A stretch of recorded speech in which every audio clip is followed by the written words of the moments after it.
Ito guys yung update natin patungkol sa kay Paolo Avellino guys. Ang pagiging paano ginagampanan ni Paolo Avellino ang pagiging anak at artista. Si Paolo Avellino ay kilala sa industriya ng showbiz hindi lamang bilang isang premyadong aktor kundi bilang isang individual na pinahahalagahan ng kanyang pamilya. Bagamat sadyang pribado siyang tao, nakikita sa kanyang mga panayam at kilos kung gaano niya pinagsasabay at ginagampanan ang mga tungkuling ito. Bilang isang anak at ama guys, nagpapahalaga sa pamilya sa Baguio. Si Paolo ay lumaki sa Baguio City kasama ang kanyang mga magulang na sina Roberto at Jeneline Avellino at ang tatlo niyang kapatid. Sa kabila ng kanyang abalang schedule kay sa Maynila, sinisikap niyang bumalik sa kanyang hometown tuwing may pagkakataon upang makasama ang kanyang mga pribadong pamilya guys. So ayan na. Mukhang may binahagi mo ulit ng bahagi tungkol sa kanyang pamilya sa Baguio guys. Ang kanyang pagiging malapit sa kanyang mga magulang at kapatid doon ay nagsisilbing groundings o sandigin niya para manatiling simple sa kabila ng kasikatan niya guys. Iyan po si Paolo guys. At dadako tayo sa pangalawa guys sa ibang topic tungkolin sa kanyang sariling anak. Ayan po yung tungkulin niya mismo sa kanyang sariling anak. Ito guys, bukod sa pagiging anak ang kanyang pagiging magulang kay Ethan Arki na anak niya sa actress na si LG Reyes ang isa na sa pinakamalaking nagtutulak sa kanya na magsumikap sa mga panayam. Inamin ni Paolo na palagi uma sa kanyang puso ang pagiging ama. Gumagawa siya ng oras gaya ng paglipat patungong nulog kung nasaan si Aki para bisitahin, ihatid sa paraan at nakasama ang kanyang anak. Tama ang kanyang ugnayan at dedikasyon kay Aki ang isa sa mga pinakahinahanga ang katangian ni Paolo bilang isang ama sa likod ng kamera. Pagamat may mga hamon dahil sa distansya at komplikadong sitwasyon na pinatutunayan niya na hindi hadlang ang layo ng New York para magampanan ang kanyang tungkulin. Ayan po. Narito ang mga mahalagang aspeto kung paano niya ito ginagampanan. Kooperasyon para kay Aki. Sa kabila ng kanyang paghihiwalay, nagkasundo sina Paolo at LG Reyes na magiging mabuting magulang. Ayon kay LG, sa mga nakaraang panayam, palaging bukas ang komunikasyon ni Paolo para sa mga pangangailangan ng anak at napapasalamat siya sa pagsisikap ng aktor. Pangako na father first sa isang emosyonal na panayam sa pamimig Boy Abunda. Inamin ni Paolo na sa kabila ng anumang komplikasyon sa buhay, lagi niyang pinipili na maging isang ama muna bago ang pagiging artista o karelasyon. Pagtanggap sa paglaki ng anak, nung huli silang magkasama sa Amerika kung saan ay hinatid ba niya ito sa paaralan. Nagpost si Paolo sa kanyang Instagram na tila namangha sa bilis ng paglaki at pagiging independent ni Aki. Ayan po guys. At dito bilang isang artista o profesionalismo at kausayan guys, kilala si Paolo bilang isa sa mga pinakamagaling at pinaka-versatile na aktor ng kanyang henerasyon. Seryoso sa kanyang sining craft at pinibigyan ng lahat ng bawat karakter na kanyang ginagampanan, maging sa mga sikat na serye kaya ng mga linlang, What's Wrong with Secretary Kim at mga pelikulang pampelikula guys. Ang profesionalismo at kausayan ni Paolo Avellino bilang artista ay nagpapatunay na sa kanyang mahigpit na 18 taon sa industriya ng showbiz, hindi lamang siya maasa sa kanyang itsura, kundi itinuturing niya ang pag-arte bilang isang sining at seryosong responsibilidad. Narito kung paano niya pinapakita ang kanyang dedikasyon sa kanyang craft. Pagiging versatile at pagpipili ng mapanghamong papel. Iba't ibang genre, kaya niya mapalit-palit ng emosyon mula sa mabibigat na drama tulad ng Walang Hanggan, suspense thriller gaya ng Linlang, hanggang sa romantic comedy tulad ng adaptation ng What's Wrong with Secretary Kim at ng pelikulang My Love Will Make You Disappear. Makasaysayang karakter, pinamalaps niya ang lihim ng kanyang pag-arte nang gampanan niya ang papel na General Gregorio del Pilar sa mga pelikulang General Luna at Goyo, ang Batang General. Kinakailangan niya ito ng matinding pisikal na pagsasanay at malalim na pag-aaral sa kasaysayan. Pagkilala at mga parangal, awards case, dahil sa kanyang husay, umani si Paolo ng iba't ibang parangal mula sa mga kritiko sa loob at labas ng bansa. Gawad Aryan Best Actor para sa pelikulang Ang Sayo ng Dalawang Kaliwang Paa, Outstanding Asian Star sa Seoul International Drama Award noong 2024 dahil sa kanyang pagganap sa Linlang. Pagpasok sa likod ng kamera, film producing guys. Hilig sa storytelling, hindi lang sa pag-arte ang interest ni Paolo.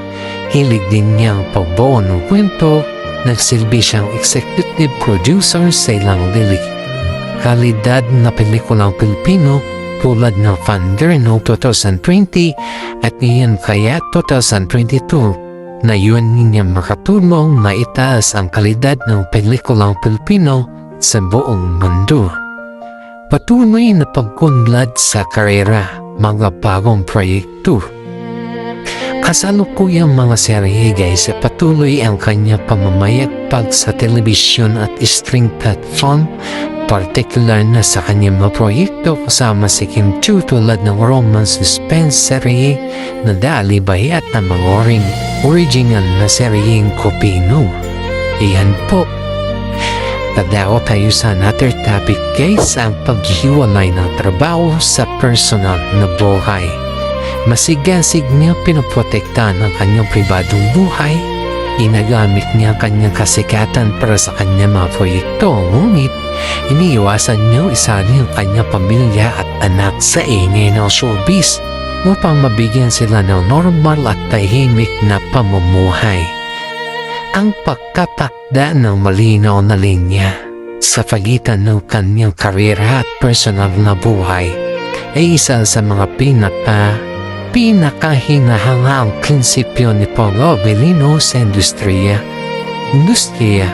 Bagamat laganap sa showbiz ang pagbabahagi ng bawat detalye ng buhay ay pinipiling niyang panatilihing pribado ang kanyang pamilya upang proteksyonan sila mula sa matinding pansin ng publiko at media. Narito kung paano niya ito sinasagawa sa totoong buhay. Pagpoprotekta sa personal na aspeto at seguridad, panawagan sa boundaries. Seryoso si Paolo pagdating sa kanyang tahanan noong Pebrero 2026. Hayagan niya pinaalalahanan ng mga fans sa X at Instagram na irespeto ang kanyang privacy matapos may kumuha ng video at larawan sa labas ng kanyang bahay nang walang pahimpulot. Pinatutunayan nito na may mga mahigpit siyang limitasyon kapag labas sa trabaho ang pinag-uusapan. Ugnayan sa pamilya. Bihira mo makita na focus si Paulo nung larawan ng kanyang mga magulang o kapatid mula sa Baguio sa kanyang official na Instagram account.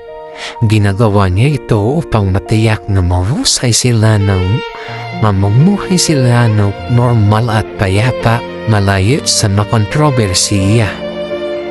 Maingat na pagsagot sa mga panayam. Media conference guys. Ang pag-iwas sa showbiz noise. Sanay si Paulo na umiwas o sumagot na may katalinuhan kapag personal na ang mga tanong ng press sa mga grand press kung gaya ng seryeng Dalibay ng buong katotohanan o nung tinatanong siya tungkol sa kasal. Madalas niyang ginagamit ang biro o pabalik na sagot na usapin upang ibalik ang focus ng publiko sa kalidad ng kanyang proyekto sa halip na sa kanyang pribadong buhay. Direktang pagtatapat sa kanyang nakaraan guys. Nakaraang panayam sa TikTok with Boy Abunda guys ay hayagang sinabi ni Paulo na mga personal na katanungan ang kinatatakutan o iwasan niyang sagutin dahil mas nais niyang makilala siya sa kanyang kakayahan bilang aktor. Paggamit ng social media para sa sining at trabaho, professional na fit. Kung susuriin ang kanyang mga social media account, makikita nakalaan ito halos sa mga behind the scene ng kanyang mga pelikula, mga endorsement at mga parangal tulad ng kanyang pagkapanalo sa Content Asia Viewers Choice Award at paminsan-minsan hiling sa photography. Ang mga piling pakataong lamang kung saan kasama niya ang kanyang anak na si Avki ang kanyang binabahagi bilang patunay ng kanyang pagpapahalaga sa pagiging ama. Ayan po guys, ayan po. At dadako tayo sa ibang topic guys kung ito po ay tungkol din ito kay Kim Chiu. Paano binabalanse ni Kim Chiu ang nararamdaman kay Paulo Avellino sa showbiz? Kumusta si Kim Chiu sa kapatid at kamag-anak ni Paulo Avellino guys? Ito po yung ating updates din patungkol kay Kim Chiu guys. Si Kim Chiu at saka si Paulo Avellino kilala bilang Kim Pao ay isa sa mga pinakasikat na tambalan sa showbiz. Binabalansing nila ang kanilang totoong mararamdaman sa pamamagitan ng profesionalismo sa trabaho, pagtatakda ng pribadong espasyo at pag-iwas direktang pag-amin sa publiko upang maprotektahan ang kung anong mayroon sila. Paano binabalanse ni Kim Chiu ang nararamdaman ni Paulo sa showbiz? Professionalismo sa harap ng kamera. Kahit pa may lumalalim silang ugnayan sa totoong buhay, kapag nasaset sila ng kanilang mga proyekto, kaya ng linglang mas strong with Secretary Kim o may love will make a disappear ay binahagi nila ang kanilang 100% bilang mga aktor. Seryoso sila sa trabaho at hindi hinahayang makaapekto ang personal na emotion sa kalidad ng kanilang mga eksena. Ayan po, guys, ayan po yung sinasabi natin dito. Ayan po. Nito guys, ito na sa mga eksena. Ang lalim na focus sa trabaho at malawak na karanasan sa industriya ang dahilan kung bakit matagumpay na nagagawa ni Kim Chiu ang balanseng ito. Sa halip na maging hadlang ang kanilang personal na ugnayan, inagamit nila ito bilang lakas upang mas maganda ang kanilang mga proyekto. Narito kung paano pa ito particular na isinasagawa ni Kim Chiu. Otherwise, malinaw na switch on and off camera ayon sa mga nakasama nila sa set. Kapag sumigaw na ang direktor ng aksyon, agad na sinasantabi ni na Kim at Paolo ang kanilang totoong sarili. Nagiging ganap silang sina Juliana at Victor sa lang o Secretary Kim at BMC sa What's Wrong with Secretary Kim guys na walang bahid ng kanilang totoong relasyon. Respeto sa direktor, directions, vision. Hindi sila napapadala sa personal na kagustuhan sa set. Kung binabahagi, hinihingi ng eksena ang matinding galit, physical na komedya o seryosong bangayan, buong puso itang binibigay ni Kim. Hindi niya hinaya maging protective o pabibi sa harap ng kamera dahil lamang sa kanyang nararamdaman. Pagdamit ng chemistry sa tamang paraan. Sa halip na maging abala sa set, ang natural na comfort level ay tiwala nila sa isa't isa. Ang ginagamit ni Kim upang mas mapadali ang mga sensitibo o mahihirapan na eksena na nagre-resulta sa mas makatotohanang parte. Yan po guys. At dito tayo guys sa another topic natin. Matunog-ngunit maingay sa media. Sa mga press conference guys ay madalas dumadaan sa matinding kantsawan o tanuan sina Kim Chiu at saka si Paolo Avellino. Binabalanse ito ni Kim sa pamamagitan ng pagdaan sa biro, tawa o playful answer nang hindi nagbibigay ng masyadong maraming detalye sa mga panayam tulad ng mga seryeng Paano Ba Ito o pinapakita nila na pareho silang matured pagdating sa usaping pag-ibig, tiwala at boundaries. Ang pagiging matunog ngunit maingay ay patunay ng emosyon na katasuan, emotional maturity ni Kim Chiu at saka si Paolo. Alam nila na ang media ay bahagi ng kanilang trabaho, kaya naman natutunan nilang sumabay sa agos ng hindi sinusuko ang kanilang pribado espasyo. Ang kanilang naging panayam sa espesyal na episode Paano Ba Ito kasama si Bianca Gonzalez ay nagpapakita ng mas malalim na bahagi ng kanilang pananaw. Pagtakda ng emosyonal na limitasyon. Boundaries to guys ang sinasabi.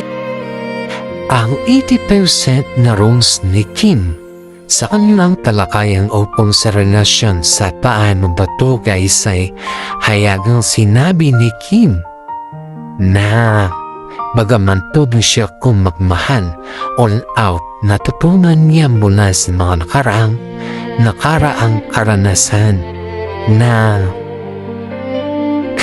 magtira ng kahit 80% para sa sarili upang hindi magaganap na masira kapag nagkaroon ng problema.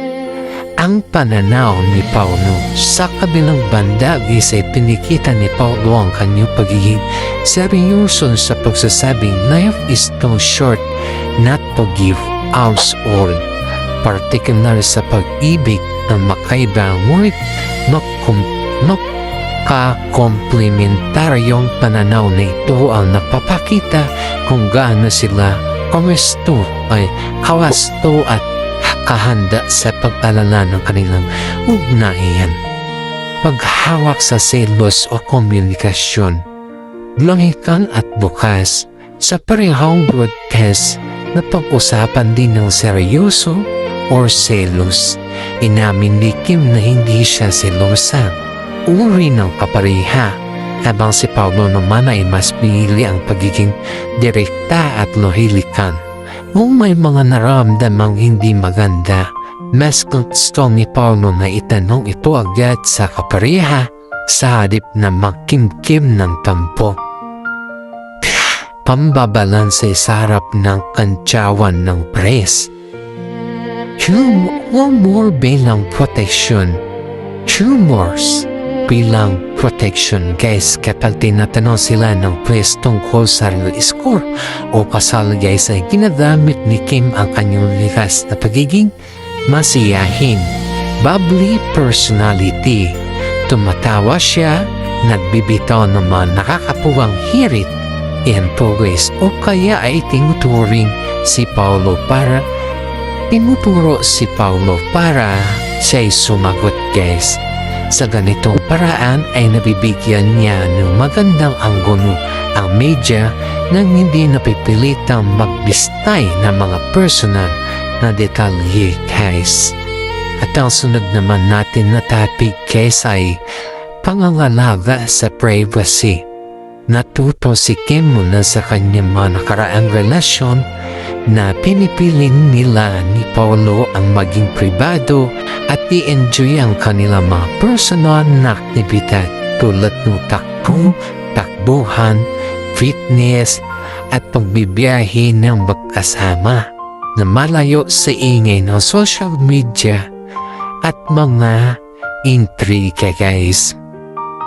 Ang pagsasagawa ng low-key but not secret na pamumuhay naging susi upang manatili ni Kim at Paolo ang kapayapaan sa kanilang ugnayan dahil pareho na silang galing sa mga sikat at matagal na relasyon sa showbiz. Alam nila ang bigat na binadala o pressure ng publiko noon. Narito kung paano nila pinoprotektahan ang kanilang pribadong espasyo sa pamamagitan ng simpleng aktibidad. Ito na guys, pagpili sa kalusugan at fitness, share hobbies, pagtakbo at marathons. Madalas makita ni Kim at Paolo ng isa't isa sa mga outdoor activities tulad ng pagtakbo sa umaga o paglahok sa mga marathon. Ang pagiging aktibo sa fitness ay nagsilbing kanilang paraan upang mag-decompress mula sa mabibigat na taping schedule malayo sa flying flashlight. Kapag nag-ehersisyo, hindi sila nag-aanyaya ng media o kumuha ng mga profesional na larawan. Kung may mga post man sa social media, ito ay ang simpleng candid story o mga sweet selfies lamang na nagpapakita ng kanilang totoong sarili bilang normal na tao, hindi bilang mga sikat na bituin guys. Pagpabiyahe ng walang fanfare, pribadong bakasyon guys, iyan po yung mga ibang tao. Pinipili ni Kim at Paolo na magkalakbay sa mga lugar kung saan mas malaya silang makapagalaw nung hindi pinakakaguluhan. Ang may mga biyaheng ito ay nakalaan para sa kanilang sarili upang makapag-usap o makapagpahinga at nakabuo ng alaala na hindi kailangan ibahagi sa publiko. Maingat sa pag-post. Kung magpopost man sila ng mga larawan mula sa kanilang mga biyahe, madalas ay hindi magkasama sa isang frame o kaya naman ay matagal bago ito i-upload. Leak post. Ginagawa ito upang maiwasan ang pagsubaybay ng mga paparazzi. Paparazzi guys o usisero sa kanilang lokasyon. Pag-iwas sa social media validation naman guys, hindi kailangan patunayan sa kanila guys. Hindi umaasa sina Kim at Paolo sa mga likes o comment ng mga tao para patunayan ang kanilang halaga sa isa't isa. Bihira silang magpalitan ng mga mahabang mensahe sa pag-ibig o sweet captions sa Instagram na madalas gampanan ng ibang showbiz couple. Ang kawalan ng ingay dito ang napapanatili ng tibay ng kanilang pundasyon. Yan po guys. Siyempre alamin natin lahat at ito pa guys, kumusta si Kim sa kapatid at kamag-anak ni Paolo Avellino? ito na guys. Ito na, napakaganda at napakawasto ang pakikitungo ni Kim Chiu sa pamilya at namahal sa buhay ni Paolo na napapakita ng malalim na antas ng pagtanggap at tiwala sa pagitan ng dalawang pamilya. Pakikitungo ni Kim sa kapatid at kamag-anak ni Paolo Avellino ay nilarawan sa pamamagitan ng respeto, init at maayos na pagtanggap na napapakita ng lumalalim na tiwala sa pagitan ng kanilang mga pamilya sa labas ng showbiz. Paglamat parehong pribado ang dalawa pagdating sa usapang pamilya, narito ang mga pagkakataon at aspeto kung paano nakikitungo si Kim sa pamilya ni Paolo. Pagpisita sa pagpapakilala sa tahanan ni Paolo. May init na pagtanggap guys, may mga pagkakataon na ipinakilala na si Kim sa pamilya ni Paolo. Ayon sa naulat at kwento sa showbiz guys ay naging napakainit ng pagtanggap ng pamilya Avellino kay Kim dahil sa kanyang likas na pagiging masiyahin, maglalang at mapagkumbaba. Koneksyon sa Baguio. Dahil tubong bagyong kanit ang pamilya ni Paolo, ang mga simpleng pagbisita o pag-akyat doon ay naging daan upang mas makilala si Kim ng mga magulang at tatlong kapatid ng aktor na sina Hani, Gabriel at Angelica sa isang pribado at tahimik na kapaligiran guys. Gabriel palaris, hindi Gabriela, Gabriel. Ang pagiging malapit sa mga kapatid o sibling bondings. Suporta sa isa't isa. Si Kim ay kilala sa pagiging maaalaga sa sarili niyang mga kapatid. Kaya naman madali para sa kanya ang magkisama sa mga kapatid ni Paolo sa inang mga okasyon o pagtitipon. Magaan ang loob ng mga kapatid ni Paolo sa kanya. Pagsasama ng dalawang pamilya. Hindi lamang si Kim ang nakipag-ugnayan sa pamilya ni Paolo dahil si Paolo rin mismo ay nakakasama at nakakabanding na mga kapatid ni Kim gaya ni Twinkle at John Paul Cho guys. Ang palitan ng suporta na ito ay napapakita na aprobado sa magkabilang pamilya ang kanilang ugnayan. Respeto sa pagiging ama ni Paolo kay Aki. Maingay guys ito. Ito guys ha. Maingat at wastong distansya. Ang pinakamalaking patunay na magandang pakikitungo ni Kim sa pamilya ni Paolo ay ang kanyang mataas na respeto sa ugnayan ni Paolo sa anak na si Aki. Hindi nakikialam si Kim sa set at ng pagpapalaki kay Aki. Yan po guys, yan yung maganda dito.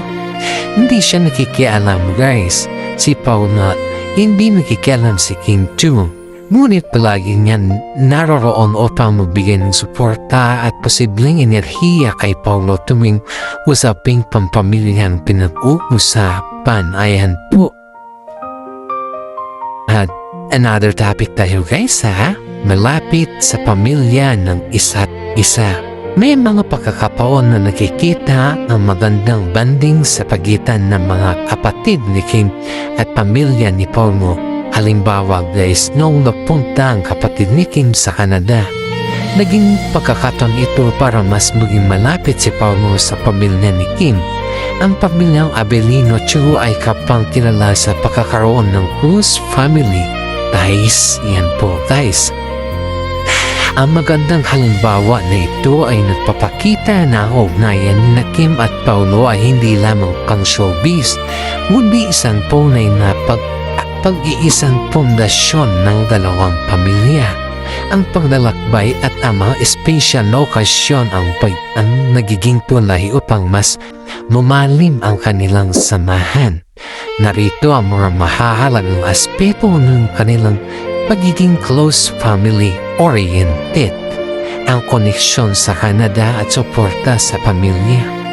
Kapatid ni Kim sa Canada, noong nagtungo ang pamilya ni Kim sa Canada guys ay pinamalas ni Paolo ang kanyang pagiging malaya at maasahan bilang kapareha sa pamamagitan ng pagiging bukas at pagbibigay ng oras para makasama nila sila guys.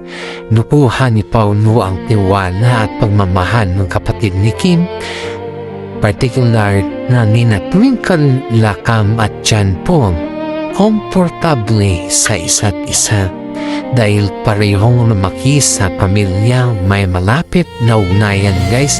Close night family ay natural para kay Paulo at Kim na tratuhin ang mga kamag-anak ng bawat isa bilang sarili nilang pamilya. Bawal ilangan nangyayari dahil pareho silang marunong makisama. Pagpapahalaga sa close family ties. Kung tumula ng pamilya Chu, si Kim ay kilala sa pagiging haligi ng kanilang pamilya. Mula nung pumanaw ang kanyang ina at noong magkasakit ng kanyang ama, palagi niyang inuuna ang kapakanan ng kanyang mga kapatid na nakikita ng isang lalaki tulad ni Paulo na nire-respeto at niyayakap ang kanyang pamilya ay napakahalaga para sa kanya. Kultura ng pamilyang Avellino. Ganon din si Paulo West na mula sa Baguio, bagaman sikat na aktor, nananatili silang mapagkumbaba kapag kaharap ng kanyang mga magulang at kapatid. Ang parehong pagpapahalaga sa pamilya ang nagsilbing pinakamatibay na angkor o angkor ng kanilang relasyon. Ayan po guys, siyempre, aprobadong mga fans at publiko. Ayan po tayo guys. Support pa ng Kim Pao community guys. Ang mga fans ay labis na natutuwa tuwing makita ang mga simpleng breadcrumbs o patunay na kasama ni Kim at Paulo ang pamilya ng isa't isa. Para sa mga tagahanga guys ay ito ang pinakamalaking senyales na ang kanilang relasyon ay patungo sa mas seryosong yugto that is called guys future oriented. Ayan po. At ang panghuli nating topic guys ay ang koneksyon kay Aki, anak ni Paulo guys. Ayon sa mga ulat at kumakalat na balita sa showbiz circle guys ay unti-unti rin nakilala at naging maayos ang ugnayan ni Kim Chiu sa anak ni Paulo na si Aki na nagpapakita ng respeto. Nire-respeto ni Kim ang pagiging ama ni Paulo sa kanyang anak. Ang koneksyon at ugnayan ni Kim kay Aki ay isa sa mga pinakamasayang anggulo na sinusubaybayan ng mga publiko sa tuwing buhay ang tambalang Kim Pao. Ang maayos na pagtanggap nito ay hindi pilit kundi bunga ng respeto ni Kim sa nakaraan at kasalukuyang responsibilidad ni Paulo bilang isang ama. Narito ang mahahalagang detalye kung paano pinapakita ng magandang relasyon na ito. Ang pagkikita sa network guys. Pribadong pagpapagpo. Noong magtungo sina Kim at Paulo sa Amerika para sa isang showbiz event, naging pagkakataon ito upang lumipad patungong New York si Paulo para bisitahin si Aki. Ayon sa kumakalat na unat at usap-usapang tismis sa showbiz circle kasama si Paulo sa Kim. Paulo ay kasama ni Paulo si Kim. Pagkakataon iyon upang forma na ipakilala kay Aki ang isang pribado at masayang setup. Senyales mula kay LG Reyes, isa sa mga pinakamalaking patunay ng maayos na pagtanggap ay naging biglang i-follow ng ina ni Aki na si LG Reyes si Kim Chiu sa Instagram. Kilala si LG sa pagiging maingat sa kanyang mga nakakasalamuha. Kaya naman ang harbang ito ay binigyang kahulugan ng maraming bilang o green light o tanda na aprobado at malaking tiwala niya sa mabuting impluwensya ni Kim sa kanyang anak. Pagbibigay ng special na regalo guys. Pasasalamat ni Aki, naging usap-usapan din ang mga fans group tungkol sa mga simpleng regalo o pasalubong na pinadala ni Kim para kay Aki. Pinapakita nito na kahit malayo ang bata, palagi kong sinasama ni Kim sa kanyang mga iniisip na nabis namang pinagpapasalamat ni Paolo bilang ama dahil nakikita niyo buong pusong tinanggap ang kanyang kapareha ang kanyang anak. Wastong distansya at respeto. Hindi nakikialam, alam ni Kim ang kanyang limitasyon. Hindi siya pumapasok sa papel ng isang magulang o nakikialam sa paraan ng pagpapalaki ni na Paolo at LJ kay Aki. Salip na nananatili siyang isang positibong suporta. Support system para kay Paolo na nagbibigay ng lakas ng loob tuwing nangungulila ang aktor sa kanyang anak na sa ibang bansa. At bago natin tapusin mo ating updates for today guys ay shout out muna tayo sa mga senior citizen dyan na palaging nanonood sa ating YouTube channel. And sa mga senior dyan guys, kung gusto niyo po yung ating updates patungkol sa Kim Pao, please follow us for more updates guys at maraming salamat po sa panonood.